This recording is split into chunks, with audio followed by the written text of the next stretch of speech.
네, 그러면 소개에 이어서 프로그레시브 웹 앱이 왜 등장했는지 한번 그 배경을 살펴보도록 할게요.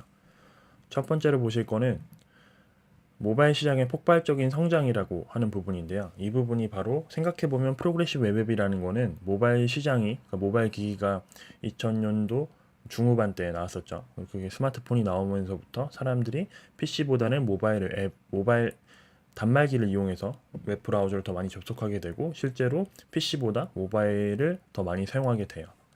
네, 그런 폭발적인 성장에 있어서 사람들의 어떤 행태들을 보면 모바일 웹보다는 확실히 모바일 애플리케이션을 더 선호하게 됐습니다. 그 이유는 생각해보면 되게 간단한데 모바일 애플리케이션은 바탕화면에 있는 앱 아이콘만 클릭했을 때 아이콘만 터치만 한 번만 하더라도 실질적으로 애플리케이션 실행이 돼요. 그 반면에 모바일 웹은 항상 브라우저를 켜고 원하는 주소를 찾아서 URL을 입력해야 되는 좀 그런 불편함, 번거로움이 있었죠. 그러다 보니까 사람들이 애플리케이션을 더 많이 사용하게 되고요. 모바일 웹은 단순한 어떤 정보 서치용으로 많이 사용하게 되죠. 그래서 이제 이 모바일 애플리케이션을 기업들에서 많이 만들기 위해 그러니까 이 특정 서비스를 모바일 애플리케이션으로 만들기 위해서 이 하이브리드 앱이라든지 리액트 네이티브와 같은 모바일 애플리케이션 영역을 커버하기 위한 시도들이 생겨났습니다.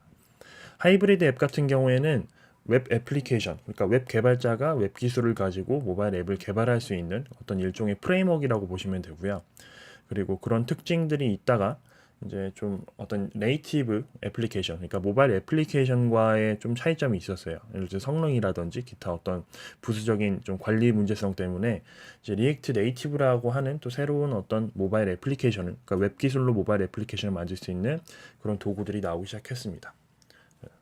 그래서 이제 이런 그 어떤 모바일 애플리케이션을 커버하기 위해서 많은 도구들이 있었지만 실질적으로 뭐 하이브리드 앱이라든지 리액트 네이티브는 나중에 개발하시다 보면 최종적으로 모바일 어떤 네이티브 코드라고 하는 뭐 자바, 안드로이드면 자바 아니면은 오브젝티브 C, iOS 같은 경우 오브젝티브 C나 스위프트 이런 것들에 대한 이해가 궁극적으로 필요하세요. 그래서 그런 부분들이 좀 한계점이 있었고요. 그리고 그런 것들을 좀 이제 벗어나서 어떤 특정 도구에 얽매이지 않고 순전히 웹 기술로 어떤 모바일 앱의 어떤 시장들을 좀 점유해보자라는 게 바로 프로그레시브 웹의 특징이자 어떤 목적인 것 같아요. 네, 그건 제 개인적인 생각입니다.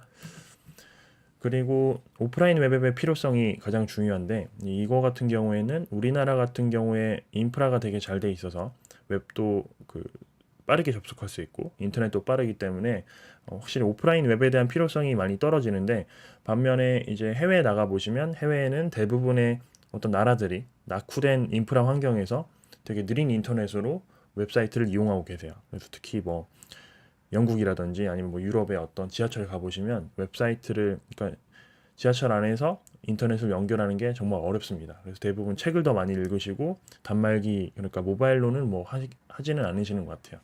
네, 그런 부분들이 봤을 때 오프라인 웹 결국에는 인터넷이 연결되지 않았을 때 웹사이트를 접근할 수 있게 해주는 어떤 사용자 경험이 필요하다라고 생각을 했어요. 네, 그런 측면에서 이 프로그레시브 웹앱이 등장했다고 보면 될 것 같습니다. 네, 그럼 여기까지 해서 등장 배경 마치도록 하겠습니다.